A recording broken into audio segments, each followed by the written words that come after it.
Hello mga friendship. Ayan, ito yung ating next na gagawin na cross stitch mga friendship. Ayan. At ito na yung ating nagawa. Inuumpisan ko talaga yung aking ginagawa sa gitna mga friendship bago yung ating mga borders.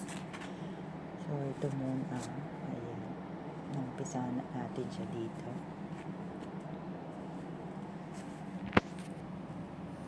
So ayan, dito tayo mga friendship. Actually, hindi ito yung gusto kong gawin kaso wala pa yung ginagawa kong isa. Kaya ito muna yung pagkakabala natin. Habang hinihintay yung pinapagawa kong isa. Para hindi tayo maboring.